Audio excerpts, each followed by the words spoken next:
mahasiswa. Kalau di semester 1 saya kira sangat berat Sinta 2. Sinta 4, Sinta 3 itu sudah bagus untuk S2 semester 1. Tapi di semester 2 kita menaikkanlah Sinta 3, Sinta 2. Nah, tesis wajib Sinta 2. Nah, kira-kira gitu. Kecuali ada yang ambisius untuk Sinta 1 boleh. Jadi kita nggak boleh menghalang-halangi kalau mahasiswa mau ke Sinta 1. Tapi tetap kita ingatkan bahwa Sinta 1 ada Sinta jurnal yang paling prestisius dan seterusnya, itu kita jelaskan. Nah, inilah Bapak Ibu luaran dari semata kuliah yang kami ampu. Semua mahasiswa pasti punya publikasi seperti ini, meskipun di Sinta yang berbeda. Yang saya tampilkan ya Sinta 2, Sinta 3 ya. Untuk contoh kan yang harus baik ya. Tapi yang lain ada yang Sinta 4, ada yang Sinta 3, nggak apa-apa. Yang penting mereka punya publikasi gitu. Di mata kuliah lain sama, mereka melakukan publikasi juga. Kemudian kita bikin poster seperti ini. Ya. Ini kan menarik sekali ya. Ini poster kita bingkai, kita figura, kita tempel di dinding-dinding kelas itu. Jadi di dinding kelas kami, kelas perkuliahan itu poster-poster mahasiswa ini banyak nih.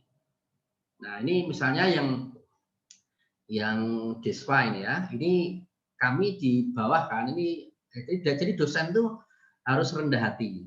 Nah, wujud rendah hati dosen itu harus menjadi rela di bawahnya mahasiswa gitu. Artinya apa? Dosen itu harus bangga kalau mahasiswanya bisa publikasi. Dia penulis pertama, kita harus bangga itu. Jangan minder, wah saya kok penulis kedua, enggak gitu.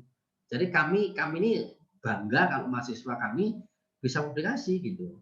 Nah, ini harus dibangun ya, tradisi seperti ini harus kita bangun. Sehingga dulu sebelum COVID ya, ketika masih masuk kelas tuh auranya sudah aura publikasi ya. Jadi yang melihat kakak-kakak kelasan ditempel di dinding itu mereka pengen juga begitu. Nah kalau pengen, nanti gambar itu kita ganti. Setelah kakak Anda lulus, nah kita lepas isinya, kita ganti foto Anda. Nah begitu. Syaratnya publikasi dulu gitu. Itu mereka sangat senang loh itu dengan pola seperti itu. Ini hanya salah satu contoh saja bagaimana kita memotivasi mahasiswa untuk publikasi. Dan kemarin sempat kita tayangkan juga poster-poster publikasi ini ketika akreditasi gitu ya. Jadi ini salah satu wujud dari apresiasi kita kepada mahasiswa untuk publikasi. Saya kira ini Bu Melian, Bapak Wadek yang bisa kami sampaikan. Nanti kita diskusi lebih panjang, waktu kita masih panjang ya. Di sini harusnya asar, tapi ya saya ikuti webinar dulu. Nanti kita diskusi lebih panjang dulu. Terima kasih Bu Melani, Pak Wadir, dan Bapak Ibu dosen sekalian serta mahasiswa yang berbahagia. Kita lanjutkan dengan diskusi. Nasrul minallah wa barakatuh. Assalamualaikum warahmatullahi wabarakatuh. Waalaikumsalam warahmatullahi wabarakatuh. Waalaikumsalam warahmatullahi wabarakatuh. Menarik sekali ini yang sudah disampaikan Bapak Suyadi ya Pak ya, sehingga waktu yang lama itu tidak terasa. Saya melek dari tadi karena yang disampaikan oleh Bapak itu memang sesuatu yang memang kita cari gitu ya Pak. Karena selama ini kami di S2 gitu ya masih meraba-raba apa yang akan dilakukan terkait dengan kurikulum kampus merdeka ini. Dan Bapak narasumber kita itu sudah mengupas dengan tuntas apa-apa saja kegiatan-kegiatan atau program yang sudah dilaksanakan di Magister S2 PAI, di Magister PAI di UAD, dan itu mungkin program-program tersebut yang sudah dilaksanakan di S2 UAD atau Magister UAD mungkin dapat juga kita tiru dan laksanakan di S2 PAI FTIK IAIN Bukit Tinggi. Dan di antara kegiatan-kegiatan itu yang sangat menarik bagi saya itu ada beberapa ya, semuanya bisa dikatakan seperti itu. Yang pertama kampus mengajar tadi, di mana mahasiswa S2 itu diminta untuk mengajar di SD dengan kriteria tertentu. Nah itu mungkin dirasakan bisa juga kita lakukan di sini, bisa juga diterapkan di sini. Kemudian yang menarik juga adalah student mobility tadi itu Pak, di mana mahasiswa itu dikirim untuk belajar di universitas di luar negeri, tapi sekaligus mereka juga menghadiri seminar internasional dan mereka sebagai peserta atau presenter itu mendapatkan sertifikat dan itu nilainya sangat tinggi sekali untuk akreditasi. Nah, itu menarik sekali.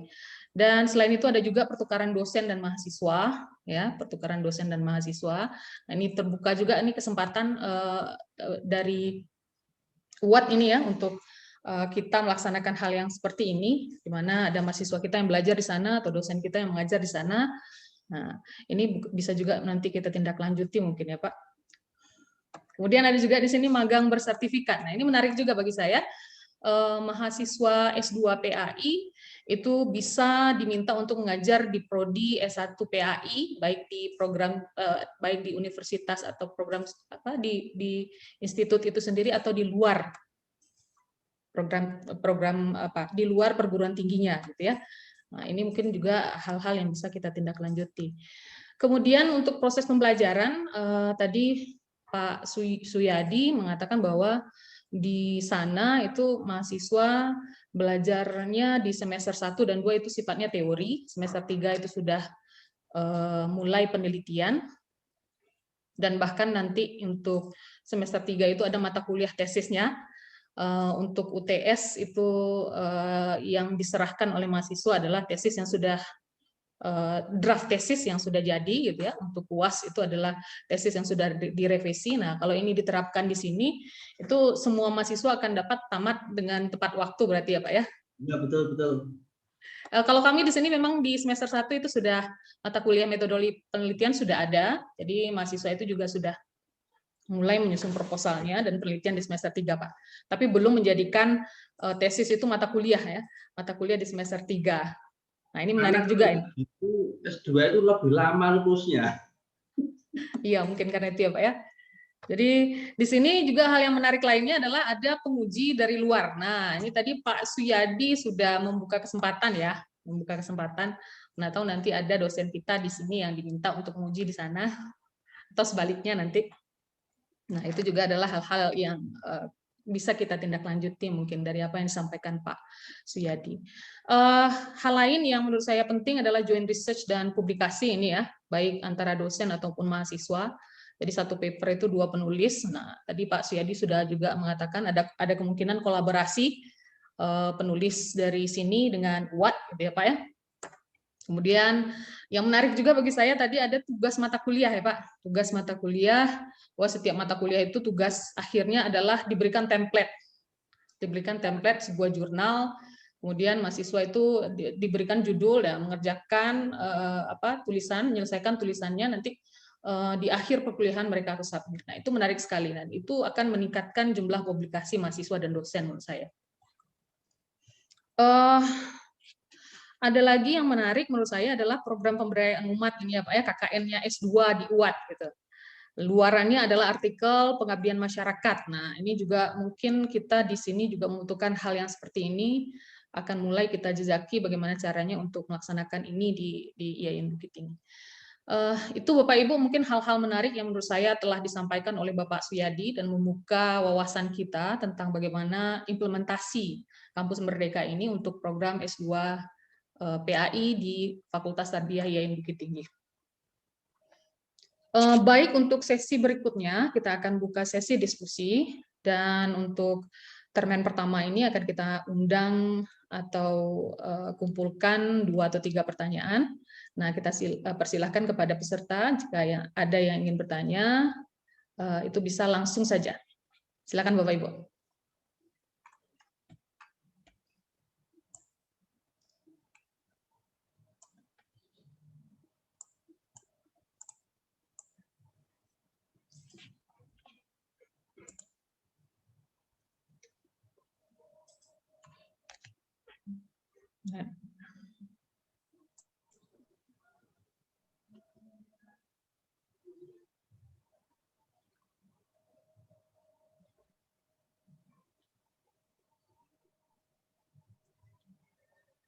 Mungkin sebelum ke mahasiswa kita mungkin bisa konfirmasi. Ya mungkin. Suyadi, Miss. Apa Pak? Mungkin sebelum mahasiswa bertanya, mungkin saya mungkin bisa ada konfirmasi ke Pak Suyadi kepada Pak narasumber ini. Silakan Pak, langsung saja Pak. Ya, pertama tadi ada riset yang multi-year, kemudian dipecah menjadi beberapa jurnal. Kita ini ada kasus ini di kampus kita gitu ya, bahwa data pokok penelitian yang dijadikan dalam beberapa jurnal itu ditolak oleh Kemeristek-Dikti untuk kenaikan pangkat, terutama untuk rektor kepala ya. Itu pertama. Dan itu tidak satu kita yang kena, ada berapa orang yang ditolak ya, dan dikembalikan bahannya karena itu dianggap semestinya hanya satu jurnal dalam satu riset gitu ya. Mungkin Pak Syadi karena sudah pengalaman ada triknya gitu ya. Ada triknya supaya ini tidak dinamakan apa namanya Islamizing, apa namanya Miss Meme? Self-plagiarism. Ya, salami Slicing. slicing, Pak. Islamizing. Ini istilah baru bagi kami, Pak. Ya, baru tahun kemarin istilah ini kami temukan. Ada berapa teman-teman kita ini yang mengajukan kenaikan pangkat dengan kasus seperti ini gitu. Sehingga yang awalnya udah pede ini pangkatnya naik lalu down gitu ya. Nah, ini menarik bagi kami di Pak Suyadi bisa gitu ya, dan bisa digunakan nanti naik pangkat dan tidak terdetek sebagai Islamizing tadi gitu ya. Nah, gimana ini triknya Pak Suyadi? Itu pertama gitu ya. Yang kedua, ini mungkin kita di khusus FTIK memang sudah ada beberapa teman-teman yang menulis di jurnal Scopus gitu ya. Dan saya kira di Q1 belum ada ya Pak Wadek 3 ya. Teman-teman kita yang di Q1 belum ada saya kira ya. Belum, Pak. Belum, Ya, Pak. belum ya. Belum. Dan masih di Q2 dan Q3, Pak. Ya, kita masih banyak di Q2 sama Q3 dan itu masih berapa orang lah gitu ya. Belum banyak gitu ya. Nah, ini menarik juga bagi kita ini. Mungkin nanti mohon dibantu oleh Pak Suhadi dan teman-teman UAD membantu teman-teman ini bisa bisa masuk tulisan ke Scopus ini gitu ya. Dan ada juga beberapa teman-teman yang sudah masuk Scopus tapi ya kemarin karena tsunami Scopus banyak yang kena kena tsunami ya. Discontinue. Yang awalnya Q2 ke Q4 atau malah discontinue gitu ya. Discontinue. Dan beberapa teman-teman itu ada tulisan yang di beberapa jurnal yang Scopus awalnya kemudian sudah discontinue. Dan ini tentu bagaimana bisa ini menembus jurnal-jurnal yang Scopus ini, terutama teman-teman yang dosen. Dan ya sebenarnya kalau dilihat dari kualitas tulisan saya kira malahan yang kita masukkan ke Sinta 2 itu bisa ke Q2, Q1 sebenarnya gitu ya. Tapi kadang-kadang gini Pak Suyadi, kadang-kadang kita nggak merasa pede gitu ya. Pas saya mungkin nggak mungkin ini tulisan kita ya bisa ke Scopus Q2 atau Q1 ya. Padahal kalau ditengok kualitas yang di Q1, Q2 ternyata malah rasanya sama lah tulisan kita gitu ya. Lebih pede juga gitu ya. Tapi nggak yakin gitu ya. Nah, itu pertama. Dan itu ini di tahun yang kabatannya si Putri kemarin memang sudah ada juga dari kampus kita untuk teman-teman yang tulisannya publish di Scopus gitu ya. Dan tahun ini juga ada gitu ya. Tapi itu kayaknya masih belum mendorong kita ini untuk bisa semangat untuk publish ke Scopus ya. Mudah-mudahan mungkin tahun ini atau tahun besok ada beberapa teman-teman bisa publish di Scopus itu. Yang ketiga ini saya mau nanya tentang regulasi ya Kak. Tadi di S2 sudah dicoba kolaborasi penguji luar. Begini kan dengar kan S3 kita ini di Petekin ya. Masih belum kedengaran di S2 ini uji luar gitu ya. Ini saya baru dengar ini Pak Suyadi ini. Ya.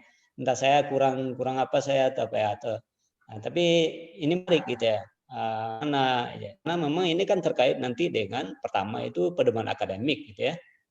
Pedoman akademik bagaimana kemudian di S2 ini kalau pembimbing dosen non tetap kita biasa gitu ya. Artinya tetap dosen kita tapi tidak dosen PNS atau dosen tetap, tapi dosen yang tetap mengajar di kampus kita. Itu di S2 ada yang dikasih pembimbing dan penguji malah.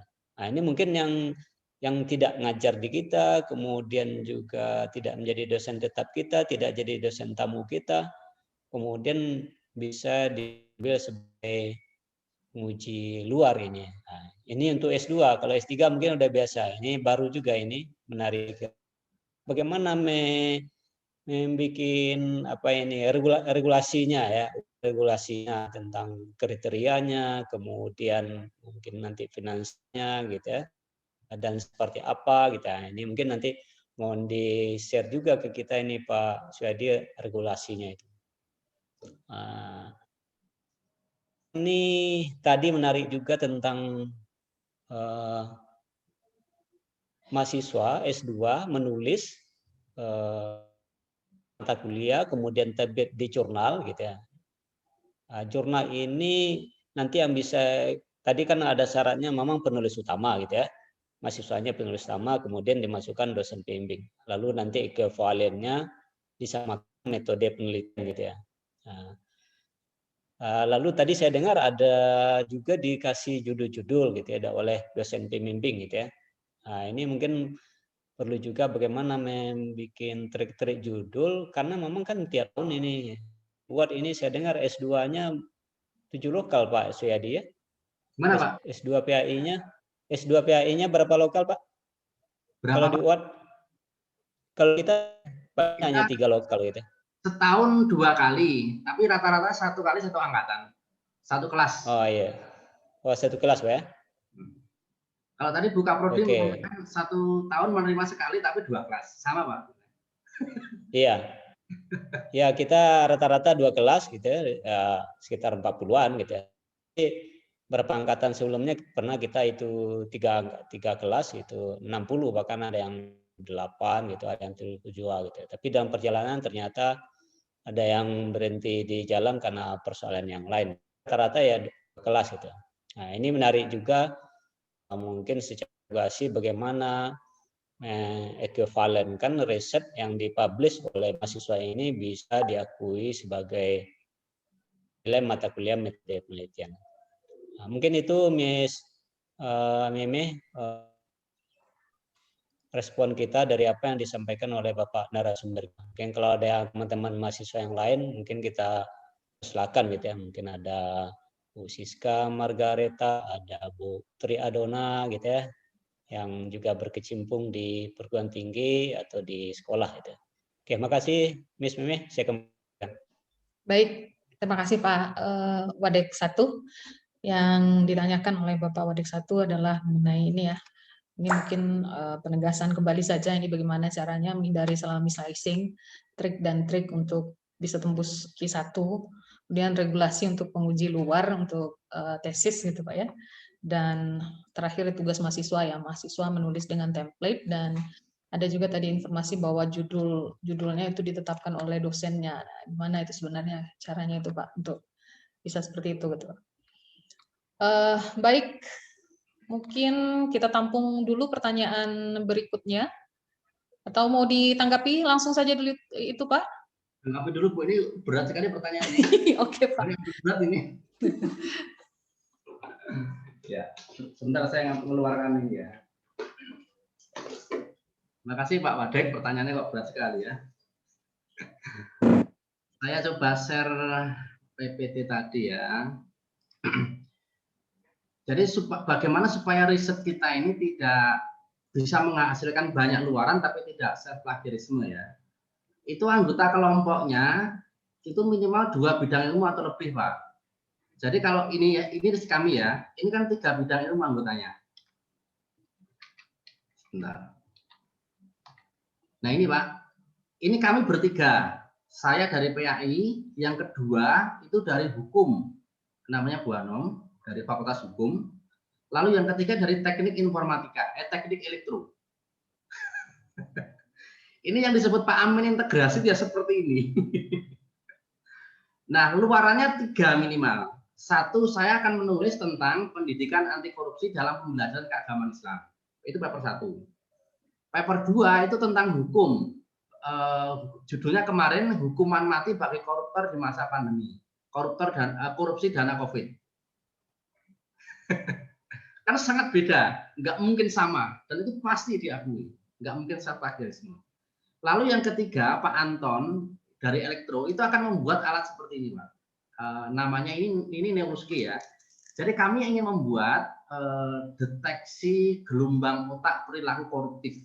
Jadi alat ini jadi kalau bisa pakai, ini memang aneh Pak. Tapi ya interdisiplin ya begini nih Pak. Ini cara pakainya gini ya. Cara pakainya begini. Nah ini saya pakai. Ini chip ini ada di telinga saya ini. Nah ini kayaknya begini cara pakainya. Jadi sensornya ini hanya satu sensornya yang ada. Virtual background saya ini ya. Kelihatan, tapi kelihatan ya. Oke, yang di telinga saya kelihatan. Ya. Nah, anggota kami yang Pak Anton dari teknik elektro akan membuat alat seperti ini, tapi sensornya 6. Karena teorinya di neuroscience itu ada 6 area otak yang meregulasi perilaku koruptif. Sehingga kalau sensornya 1 nggak bisa, kita akan buat alat semacam ini, tapi sensornya 6. Nah, ini paten, Pak. Paten bukan publikasi. Meskipun nanti setelah paten alatnya jadi, kita bisa praktek, lalu hasil prakteknya bisa kita publikasikan lagi bisa.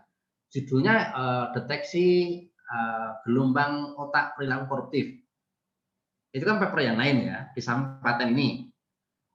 Kemudian yang tadi tinjauan hukum, analisis hukuman mati bagi koruptor dana COVID-19. Yang saya khusus tentang integrasi pendidikan anti korupsi dalam pembelajaran keagamaan Islam. Jadi 3-tiganya sangat berbeda, tidak ada kesamaan satu sama sekali. Nah, yang tadi kena kasus-kasus plagiarisme itu karena memang itu Pak, mungkin satu bidang ilmu dan mungkin banyak persamaannya sehingga dianggap itu sebagai self plagiarisme. Nah, itu kira-kira prediksi saya begitu. Selama kita kelompoknya 3 bidang ilmu dan kemudian papernya masing-masing dengan topik yang berbeda-beda, itu menjadi novelty tersendiri menurut saya. Dan itu Pak, belum banyak memang penelitian yang seperti saya ini belum banyak. Bahkan saya itu dibuat orang agak aneh memang ya. PAI kok ngajak orang elektro sama orang hukum itu hubungannya apa gitu ya. Tapi saya tetap konsisten di PAI karena saya itu inspirasinya sejak Surya Dharma Ali dulu kan pernah kena KPK kan. Kemudian yang baru-baru terakhir ini kan Romah Hurmuzi. Tapi bukan itu aja, Presiden PKS Lutfi Ishak atau siapa itu juga kena juga. Artinya apa? Orang yang merasa soleh sekalipun itu tidak bisa, itu masih bisa terkena kasus korupsi gitu. Nah, kami ingin mendekati pencegahan korupsi ini, pendidikan anti korupsi ini dalam perspektif pendidikan agama Islamnya. Nah, gitu maksud saya. Ini bedanya pendidikan anti korupsi di Fakultas Hukum. Kalau hukum betul-betul murni hukum gitu. Nah, kita coba dekati dengan pendekatan keagamaan. Nah, mungkin perlu dibuat regulasi supaya anggota kelompok itu jangan satu prodi. Minimal itu 2 fakultas. Jadi kalau kami itu aturnya 2 fakultas, Pak. Jadi penelitian kelompok wajib, ya, tapi anggotanya tidak boleh berasal dari satu fakultas, apalagi satu prodi. Harus fakultas luar. Gitu. Nah, untungnya apa? Nanti papernya bisa minimal 2 itu. Gitu. Sehingga 2 ilmu bertemu ini pendekatan inter, multi, dan transdisipliner yang dikembangkan oleh SNPT dan SNDT itu ya maksudnya begitu. Kalau Pak Amin menyebutnya integrasi interkoneksi, maksudnya seperti itu. Nah, kalau bisa itu luar biasa. Jadi saya sendiri menikmati, Pak. menikmati dalam pengertian keilmuan kita bisa terasa bisa lebih luas gitu. Tidak terlalu sempit pada PAI saja, tapi PAI bisa masuk ke banyak ranah yang perlu kita diskusikan. Itu yang pertama Pak Wadik ya.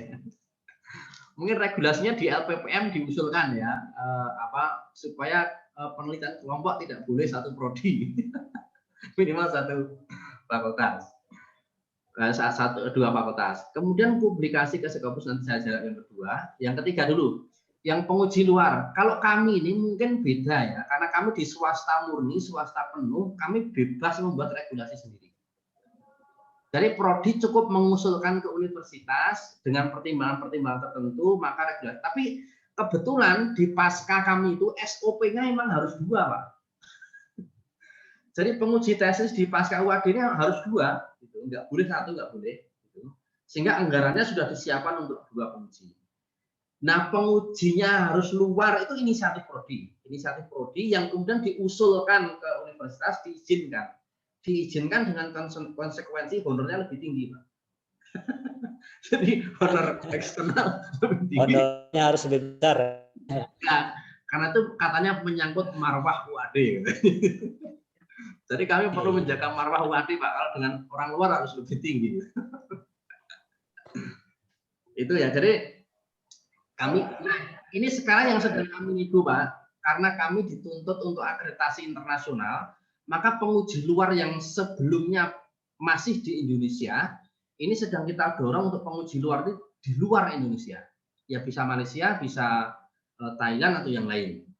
Nah ini yang belum disetujui RAB-nya. Belum disetujui honornya tadi. Tapi prinsip itu sudah disetujui bahwa penguji luar tidak lagi dalam negeri, tapi sudah berasal dari luar negeri untuk menuju akreditasi internasional. Jadi kita banyak bergeser ini ketika mengacu ke akreditasi internasional, termasuk penguji tesis harus salah satunya dari luar, gitu. Meskipun ada argumentasi kalau Prof. Tris itu yang mengatakan penguji internasional itu nggak harus dari luar negeri. Dari luar negeri kalau reputasinya internasional itu juga bisa. Cuma sayangnya logika itu nggak diterima, Pak, di audit mutu internal kami itu. Jadi maunya itu yang empirik saja gitu. Jadi kami berargumentasi panjang lebar itu nggak diterima sama tim auditor internal. Harus dari luar ya dari luar, Pak. Jadi ya begitu kita maklum aja yang begitu ya. Lalu yang terakhir tadi apa Pak ya, lupa saya. Tugas mahasiswa tadi tuh Pak yang dengan template dan judul dari dosen. Ini contohnya Pak, saya share saja berarti. Sebelum jawab yang kedua ini panjang. Ini saya share aja nih. Sudah kelihatan ya? Ini mata kuliah saya namanya Neuroscience dan Teori Pembelajaran. Neuroscience dan Pembelajaran. Nah, saya itu punya daftar tema, Pak. Jadi ini nama mahasiswa, temanya begini, nama jurnalnya ini, linknya ini. Jadi kontrak perkuliahan itu sudah kita share ini, gitu. Jadi dosen harus punya sejumlah dosen mata kuliah harus punya tema sejumlah mahasiswa. Gitu. Jadi misalnya ini mata kuliahnya Neuroscience Pendidikan Islam kan, mulai dari tafsir ayat-ayat Neuroscience. Ini bisa banyak ini. Ini hanya telah konsep nasiah. Yang di angkatan lain saya beri tugas telah konsep taklilun misalnya. Khusus taklilun ini kan khusus nasiah ya, dan yang lain. Kemudian akal dan otak dalam kajian Al-Quran dan Neuroscience. Nafas dan qalb perspektif Neuroscience, konsep akal bertingkat Ibnu Sina, konsep akal bertingkat Al-Farabi, dan seterusnya sampai hal-hal yang praktis nanti desain pembelajaran berbasis Neuroscience. Nah gitu. Sehingga buatlah bank tema atau daftar tema lah. Daftar tema dalam satu mata kuliah yang minimal berapa? Jumlah mahasiswa itu ya 15 atau 20 gitu. Sehingga kita masuk kuliah, masuk ke kelas itu sudah membawakan tema mereka. Jurnalnya sudah kita carikan yang relevan, linknya sudah kita copy sehingga mahasiswa tinggal jalan saja. Ini belum lama memang, baru 2 angkatan terakhir ini. Sebelumnya jurnal temanya saya minta mahasiswa mencari sendiri, jurnalnya cari sendiri itu biasanya lama Pak. mereka lama mencari tema, lama mencari jurnal, download template kadang-kadang belum tahu. Nah, untuk menghindari seperti itu saya kasih aja gitu. Lamanya mungkin modus mungkin Pak. Saya kasih itu lebih Nggak lama ya. Kalau sudah seperti ini kayaknya udah terikat mahasiswa nih Pak, nggak bisa lagi apa ya nge-les ya Pak ya. Iya Bu, tapi masih ada kelonggaran. Misalnya begini, mahasiswa A nggak cocok dengan tema ini, mau tukar dengan mahasiswa yang lain boleh. Khususnya yang S1 bahasa Arab biasanya saya minta atau dari ilmu tafsir biasanya. Kalau S1-nya ilmu tafsir berarti temanya yang ini gitu. Jadi saya sesuaikan dengan S1-nya apa gitu. Tapi dengan pola seperti ini saya kira sudah punya inilah targetnya itu startnya ya. Startnya itu sudah mapan duluan gitu. Dan semua mata kuliah yang saya ampu begini, ini sudah diadaptasi oleh dosen-dosen yang lain di Prodi MPA ini.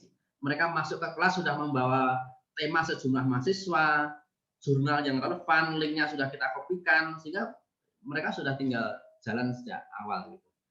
Nah, ini mungkin perlu diadaptasi nanti kalau misalnya diperlukan. Nah, ini pertanyaan yang paling berat ini yang publikasi yang kedua ini.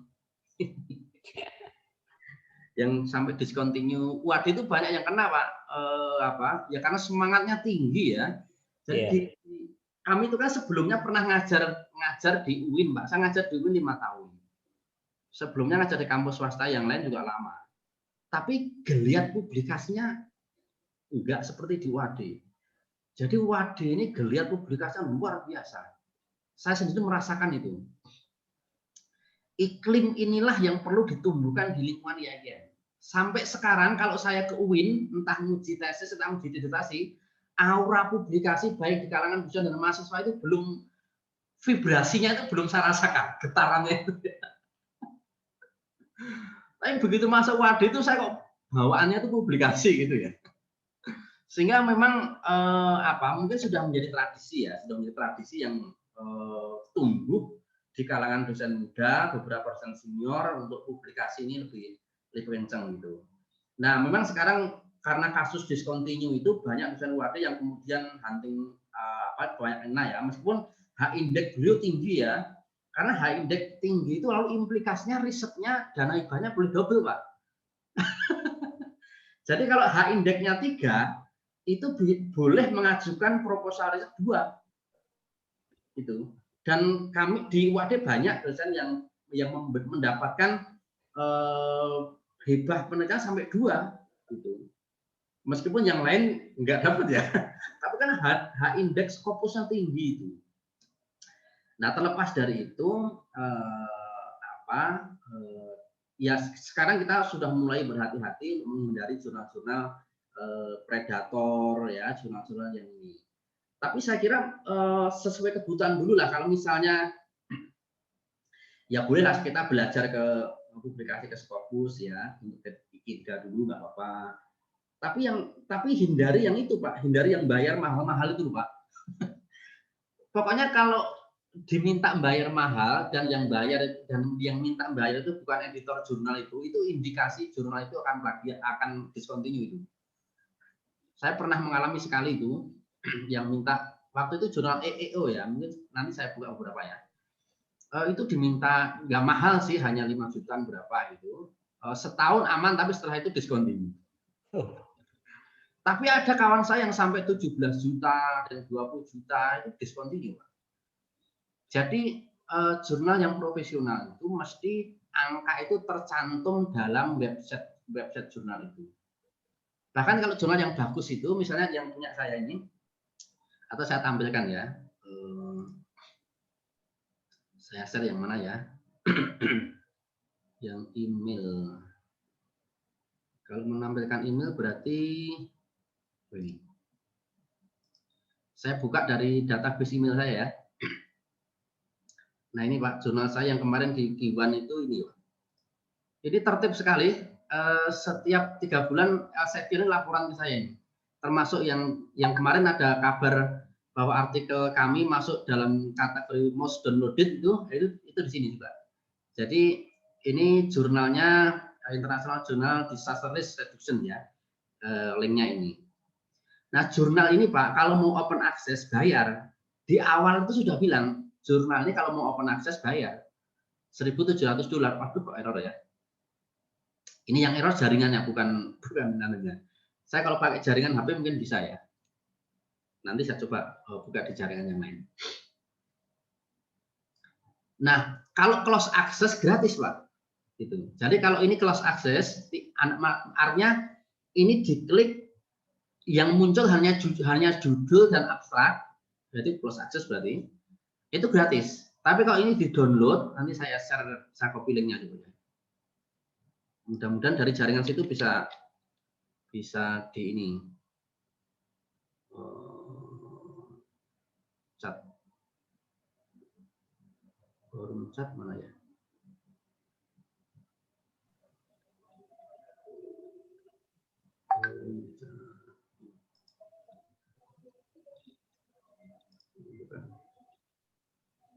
Bentar, saya stop.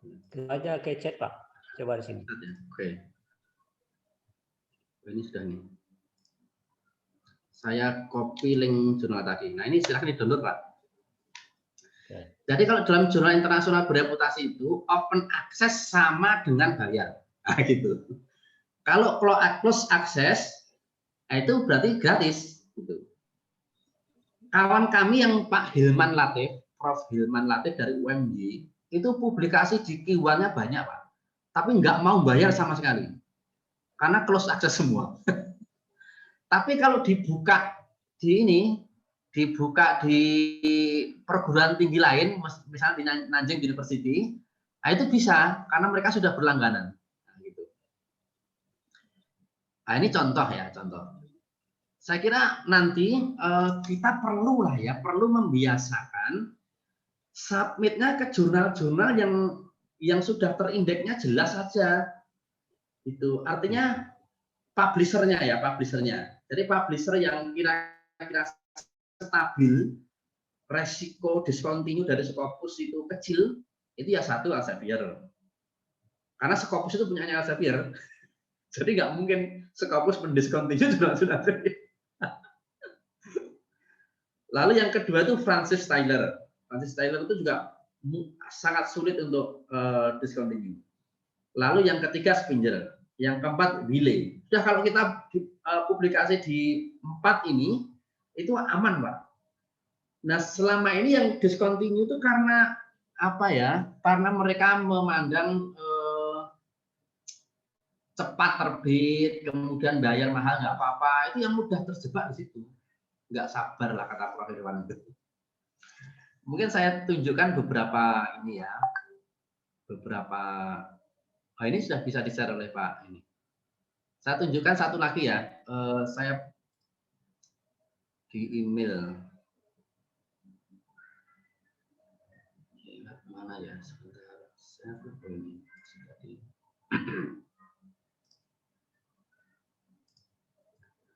Ini yang saya bintang ini berarti saya submit semua ini, Pak.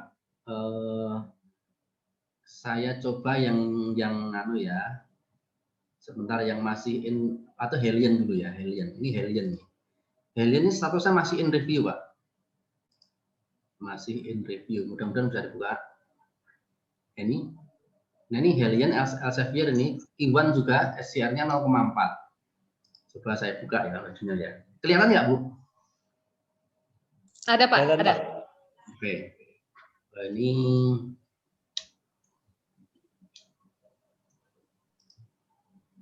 saya dulu belajar submit begini aja lama, karena mungkin termasuk generasi kolonial ya. Kalau kawan saya itu karena milenial jadi cepat dia belajar submit begini. Nah ini kita buka coba. Ini masih statusnya reviewer invited. Artinya jurnal ini mengundang reviewer. Ini submitnya tanggal Maret bulan 4. Iya, 4 Maret ya. 2021. Berarti sudah 2 bulan ya. 2 bulan ada statusnya relatif cepat, Pak. Ini yang cepat ini. Ini masih menunggu ini saya.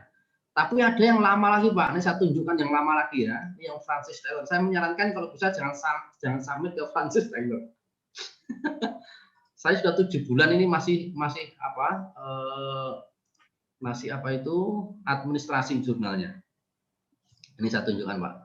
Ini roll tag, Pak ya.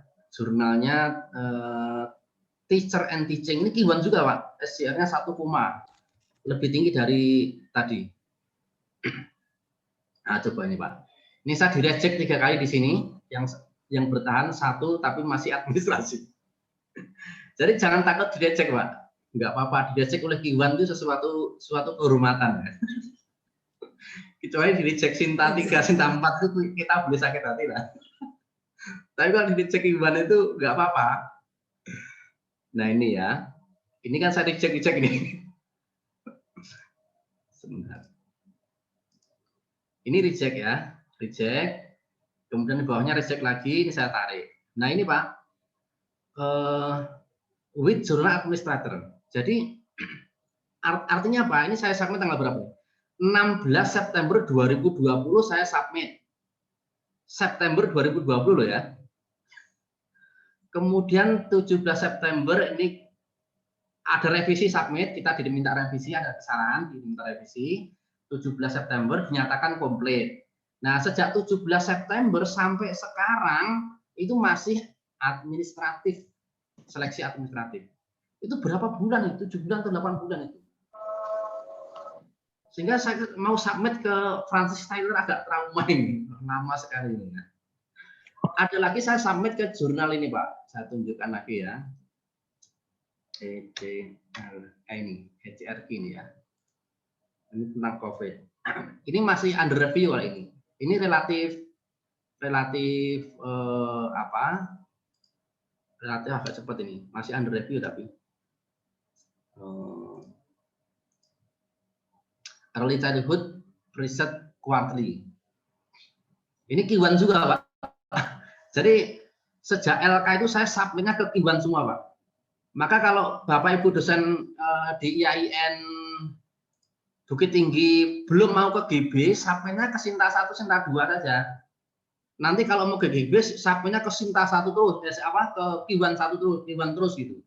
Nah ini masih under review ini. Ini berjuang ke under review ini panjang ceritanya ini. Kalau tadi kan reviewer invited berarti mengundang reviewer kan.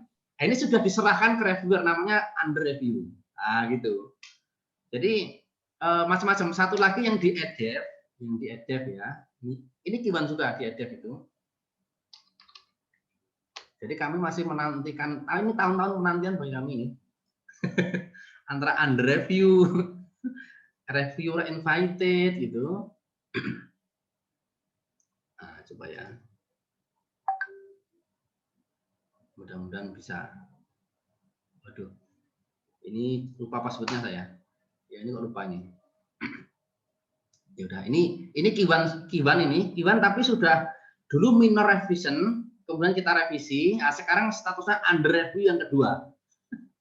Ini yang sebenarnya kami harapkan lebih cepat terbit yang ini, karena under review yang kedua. Kalau yang tadi kan yang ini under review pertama, belum masuk ke reviewer. Nah ini masih reviewer invited. Artinya penulis seperti kita ini kan harus sabar gitu. Jadi jangan cari cari yang penting terbit, bayar mahal nggak apa-apa. Ini jurnal ini gratis semua Pak. Ini jadi Q1 yang saya tampilkan itu bisa gratis semua kalau mau close access. Gitu. Tapi kalau kita mau open access bayar gitu. Jadi pilih saja. Bagi jurnal itu nggak ngefek. Kawan saya Mas Yatno ini pernah nyoba, coba kita pilih open access apakah lebih cepat? Tidak, sama aja.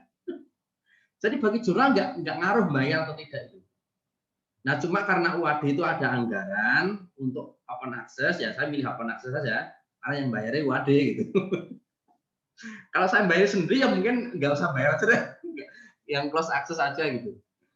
Mungkin diusulkan sekalian Pak bahwa IAIN Bukit Tinggi itu kalau dosennya submit ke Q1 itu biaya submissionnya ditanggung oleh perguruan tinggi karena mahal antara 20-30 juta kan mahal ya. Tapi untuk buka prodi Pak Bandek mahal Pak. Bagi saya mahal sih.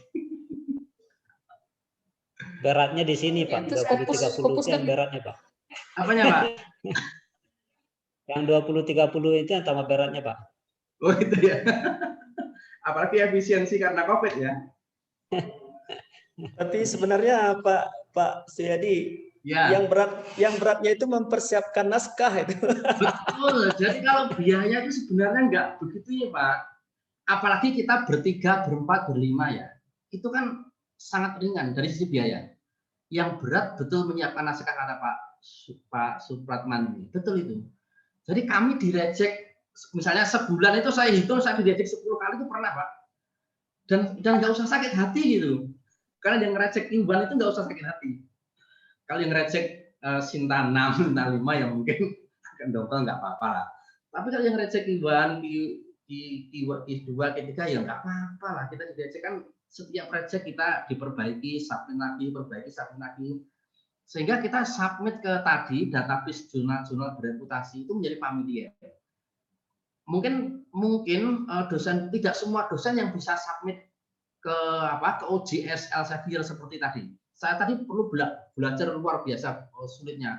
Bagaimana kita harus menyiapkan ORCID-nya, bagaimana kita harus menyiapkan blend review-nya, menyiapkan cover letter, title page, ada 4 dokumen. Jadi satu submit itu 4 dokumen ya. Satu cover letter, kemudian title page, kemudian blend review, satu lagi highlight artikel. Satu submit itu 4 ini kan kita harus belajar membuat itu semua itu. Tapi teman saya yang sudah bisa itu 1 jam selesai itu. Kalau ujian Indonesia kan yang penting masukkan dengan 5 langkah itu ya, judulnya, keywordnya, referensi, upload artikel, sampai tahap itu mungkin setengah jam sampai selesai. Kalau yang seperti ini tadi beda Pak. Jadi menurut saya di klasterisasi dulu. Kalau misalnya masih terlalu berat untuk Q1, Q2, Q3 terlalu berat dan belum butuh artinya belum mau maju ke GB, ya sudah Sinta 2, Sinta 3 saja. Itu pun kalau sudah banyak itu luar biasa itu. 1 semester 1 Sinta 2, apalagi 1 Sinta 1 itu sudah bagus sekali itu. Nanti kalau sudah, dulu saya belajarnya begitu Pak. Tahun 2018 saya submit ke Sinta 2, Sinta 3, 15-an artikel. Begitu saya sudah jenuh dengan Sinta 2, Sinta 1, nah baru ke Scopus. Nah gitu. Nah Scopus ini saya baru babak belur kan di reject berkali kan nggak apa-apa. Nanti kan lama-lama menjadi terbiasa ya. Ini sudah under review sekian kan. Nanti kan berjuang ke under review itu walah. Kalau saya ceritakan ya misalnya nih, saya submit sore, pagi itu dikembalikan Pak. Setback to author. Mengapa? Hanya salah referensinya. Saya mengutip artikel saya sendiri itu nggak boleh.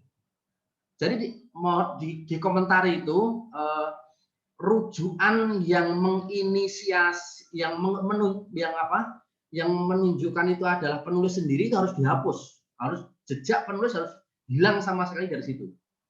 Termasuk tulisan sendiri pun suruh menghilangkan.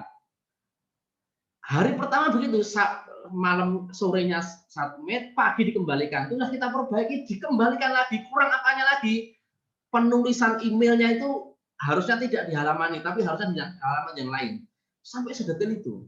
Jadi kita berjuang untuk komplit submit saja sudah sulitnya minta ampun. Di awal-awal dulu begitu. Kecuali sudah akhir-akhir sudah tahu ya mungkin sudah familiar ya. Nah sekarang sudah bisa submit komplit ya, submit komplit sudah bisa nih. Masih ada kendala lagi.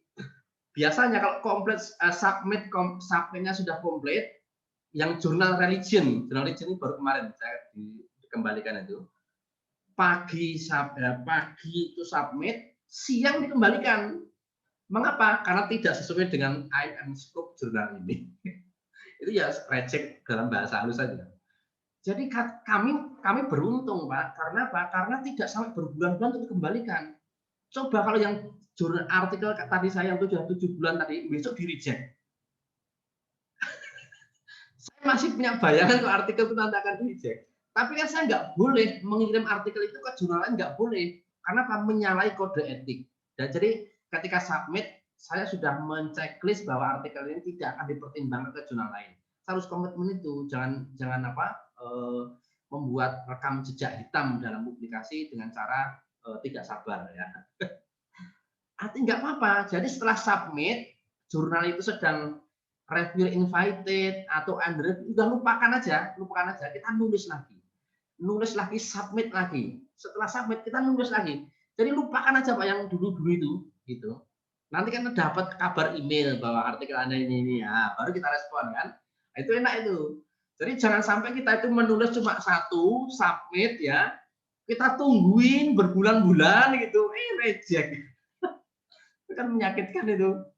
Jadi kalau sudah submit, udah lupakan aja, kita nulis lagi, submit lagi, nulis lagi, submit lagi, dan seterusnya. Kalau sudah begitu nanti di reject itu sesuatu yang biasa. Jadi antara reject, review invited, under review sampai accepted itu hal yang biasa. Karena dinamika kita sudah begitu gitu. Jadi kalau kita konsisten tiap ya syukur-syukur bisa tiap 3 bulan sekali submit lah ya. Ya kalau selama ini saya hampir tiap 2 bulan submit karena nulis terus itu. Ya, nulis terus gitu sehingga tiap bulan-bulan sekali itu submit. Nah kalau tiap bulan sekali submit itu sering ada revisi itu biasa itu ya. Jadi begitu polanya ya. Kalau belum mau maju guru besar, kira-kira submit ke accepted di Sinta 2 dan Sinta 1 10 dulu lah. Kalau belum maju guru besar, toh belum putus toh.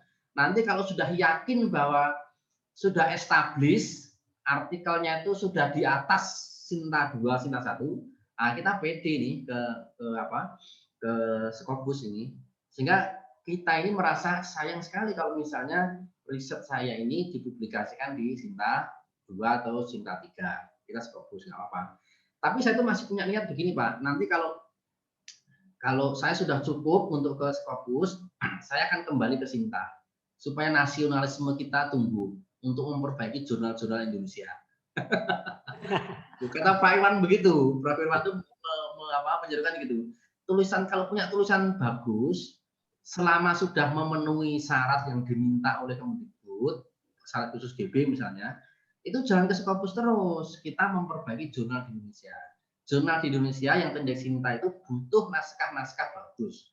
Maka tulisan-tulisan kita yang sudah bagus, karena sudah pernah lolos di Scopus, maka kita submitlah ke Sinta 1, Sinta 2, Sinta 3. Untuk apa?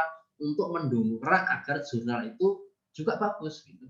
Nah ini semangat nasionalisme lah kalau sudah sampai ke situ. Tapi karena kebutuhan tuntutan administrasi harus ke Scopus dulu, ya kita ke Scopus dulu nggak apa-apa. Tapi ya jangan jadikan satu-satunya gitu.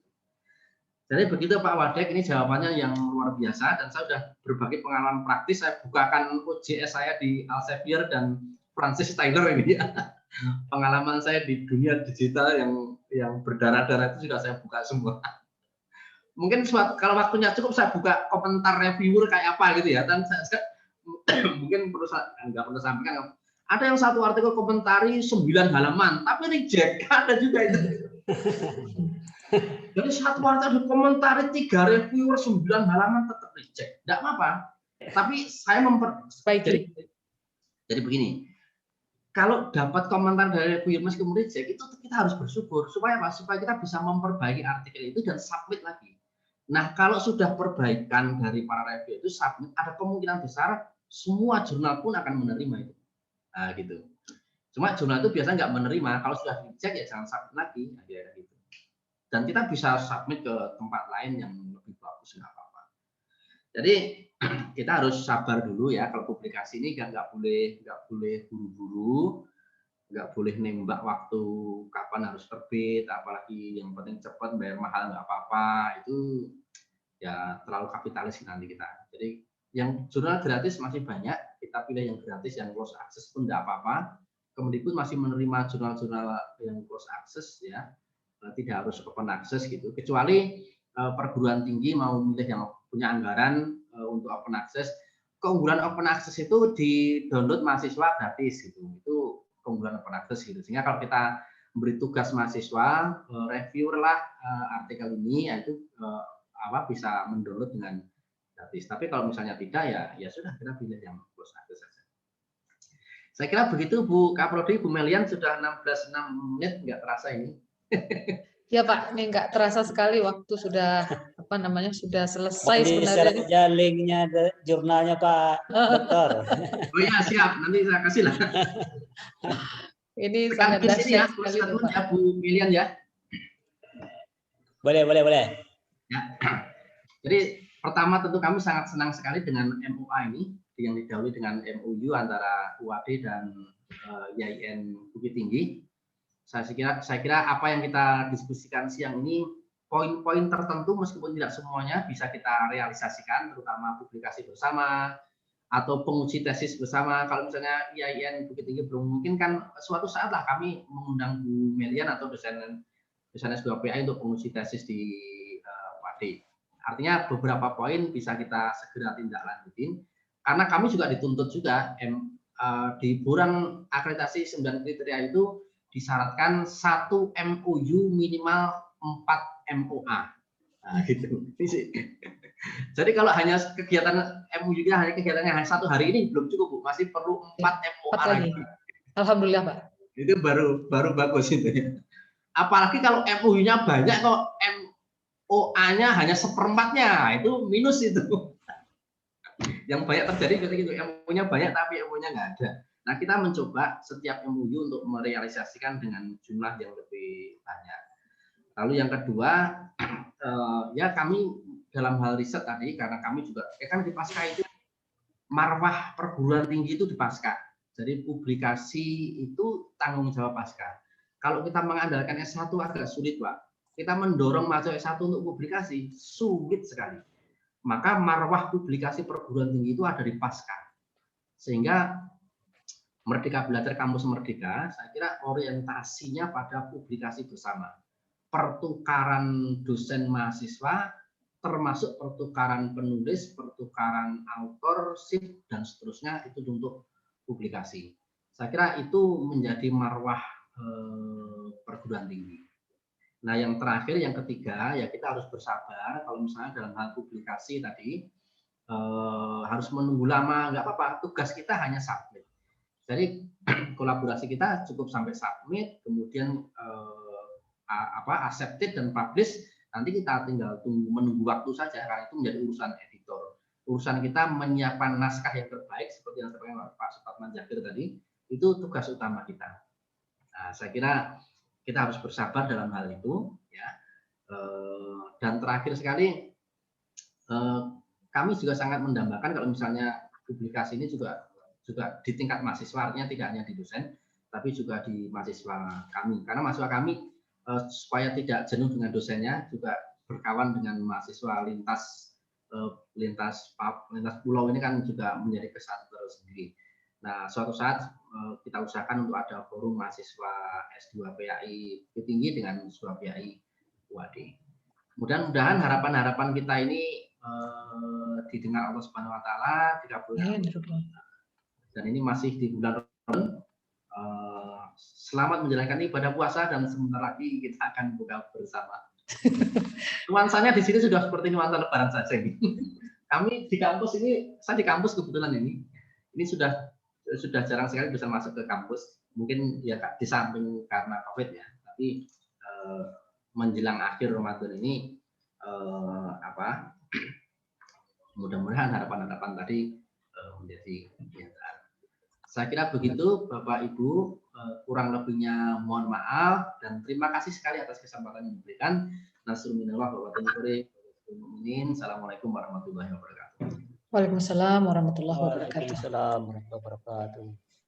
Bapak Ibu peserta Stadium General S2 PAI, banyak sekali ilmu yang bermanfaat dan informasi yang sudah kita dapatkan dari Bapak narasumber kita, dan terutama Bapak narasumber kita sudah membuka kesempatan untuk melaksanakan kolaborasi ini ya antara S2 PAI YIN Bukit Tinggi dengan Magister PAI UAD Jogja gitu ya Bapak Ibu, dan mudah-mudahan harapan-harapan tadi untuk kita melaksanakan kolaborasi baik publikasi mahasiswa ataupun dosen nanti akan dapat terwujud dalam waktu yang tidak cukup lama.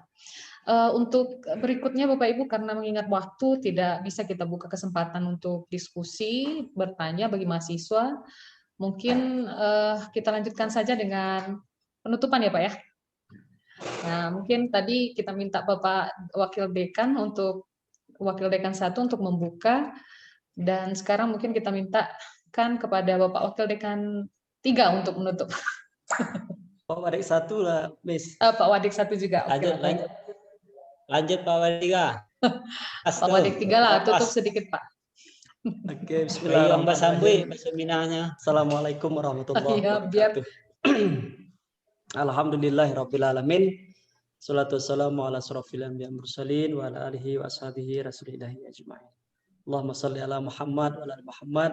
Assalamualaikum warahmatullahi wabarakatuh.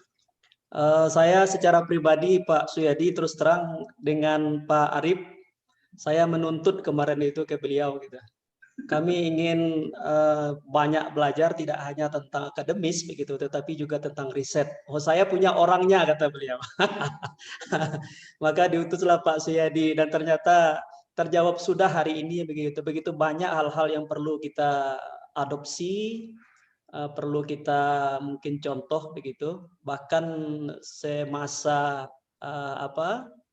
Stadium Jenderal kita ini, saya walaupun dekat nih Pak Suyadi, saling berweaan sama Pak Wadik 1 ini. Oh iya. Pak, ini cocok nih kita adopsi nih. Pak, yang ini harus kita lakukan ini begitu. Nah, mudah-mudahan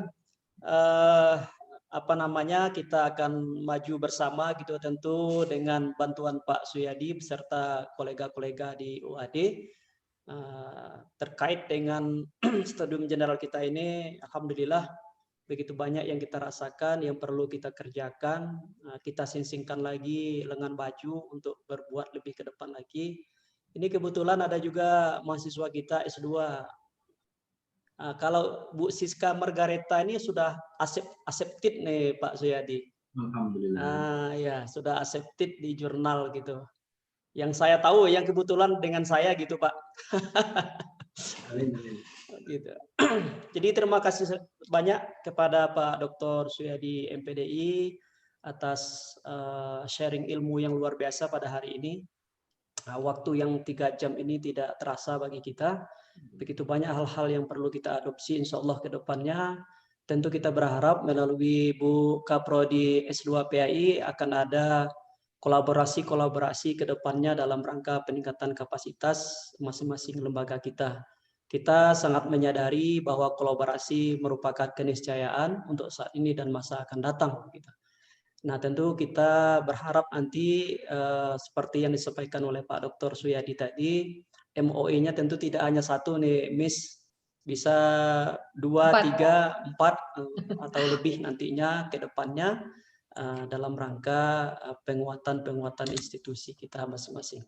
Sekali lagi kami mengucapkan terima kasih Pak Dr. Suyadi MPDI, Kaprodi Magister PAI Universitas Ahmad Dahlan Yogyakarta. Begitu juga terima kasih kepada Bapak Ibu semuanya yang telah hadir, yang telah setia menemani kita pada dari siang hingga sore ini. Ini merupakan perkumpulan yang luar biasa. Mudah-mudahan nanti kita akan lanjutkan di waktu yang berbeda dan tentu dengan topik yang berbeda. Dengan atas nama pimpinan Fakultas Tarbiyah dan Ilmu Keguruan, kita tutup kegiatan Studium General program studi S2 PAI Fakultas Tarbiyah dan Ilmu Keguruan dengan membaca Alhamdulillah. Mohon maaf. Assalamualaikum warahmatullahi wabarakatuh. Waalaikumsalam. Baik Bapak Ibu yang kami hormati, dengan berakhirnya penutupan tadi yang disampaikan oleh Bapak Wakil Dekan 3, berakhir pula lah rangkaian kegiatan kita pada siang sampai sore hari ini. Dan kami dari Prodi S2 PAI tentu mengucapkan terima kasih yang sebesar-besarnya, terutama kepada narasumber kita, dan kemudian kepada peserta yang sudah setia tadi ya, hadir dari awal sampai akhir diskusi ini. Mudah-mudahan kita semua mendapatkan sesuatu yang bermanfaat, dan bagi Prodi, mudah-mudahan Prodi dapat mengimplementasikan tadi ya, ada beberapa kegiatan-kegiatan yang sudah disampaikan oleh Bapak Suyadi terkait dengan konsep kampus Merdeka dan Merdeka Belajar. Dan kami juga berharap akan ada nanti MOE lanjutan ya Pak ya. Semoga tidak sampai di sini saja pertemuan kita, akan ada susulan kegiatan-kegiatan berikutnya. Baik Bapak Ibu, untuk mengakhiri kegiatan ini kami mohon maaf untuk segala sesuatu yang tidak pada tempatnya, dan kembali kita ucapkan terima kasih kepada semua yang sudah hadir, dan kita akhiri dengan alhamdulillahirrabbilalamin, wabillahi taufiq wal hidayah, wassalamualaikum warahmatullahi wabarakatuh. Waalaikumsalam warahmatullahi wabarakatuh.